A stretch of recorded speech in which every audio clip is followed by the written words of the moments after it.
पत्नी की मौत से उनके पति इस कदर टूट गए कि उन्होंने डेड बॉडी के पास ही अपनी जान दे दी। ये किसी फिल्म की कहानी नहीं, बल्कि एक आईपीएस अफसर के जीवन का दर्दनाक सच है।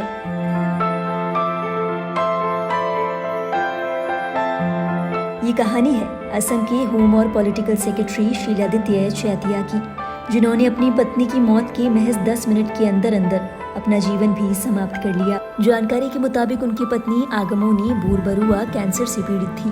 कई सालों से उनका इलाज चल रहा था, लेकिन मंगलवार को महज 40 साल की आगमोनी जिंदगी की जंग हार गई। ये सदमा उनके पति शीलादित्य चैतिया सह नहीं पाए। उन्हें ऐसा लगा मानो जीवन संगिनी के चले जाने के बाद उनका जीवन भी खत्म हो गया है। इसके बाद उन्होंने भी अपना जीवन समाप्त कर लिया।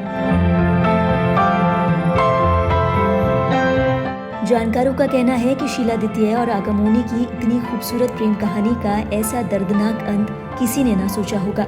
उनका कहना है दोनों जीवन साथी ही नहीं बल्कि एक दूसरे के सबसे अच्छे दोस्त थे। यकीनन ये हादसा शांडिल्य के लिए सदमे से कम नहीं था। मौत के बाद वो इतने शांत हो गए जैसे उनके दिलो दिमाग में सब सुन हो गया हो। ये बात मंगलवार शाम की है, जब शाम 4:25 के आसपास डॉक्टर ने आगमोनी की मौत की खबर दी।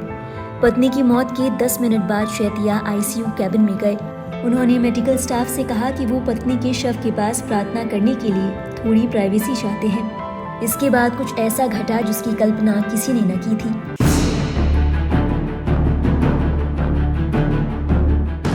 44 साल के शीलादित्य ने सर्विस गन से खुद को गोली मार ली। नेम केयर अस्पताल के डायरेक्टर ने बताया, स्टाफ कैबिन से जैसे ही बाहर निकला गोली चलने की आवाज आई। अस्पताल के लोग दौड़कर पहुंचे तो देखा कि चैतिया अपनी पत्नी के शव के पास गिरे हुए थे। गौरतलब है शीलादित्य 2009 बैच के आईपीएस अधिकारी थे।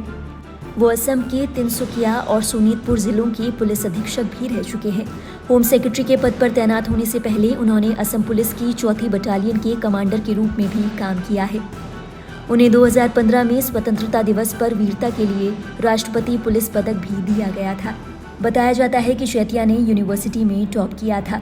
जानकारी के मुताबिक चैतिया और आगमोनी की 12 मई 2013 को अरेंज मैरिज हुई थी। हालांकि कोई उन्हें देखकर कह नहीं सकता था कि ये लव मैरिज नहीं है। कुछ ही समय पहले चैतिया ने अपनी मां और उसके बाद सास को खोया था और अब पत्नी के जाने का दुख चैतिया बर्दाश्त नहीं कर पाए और उन्होंने अपना जीवन समाप्त कर लिया।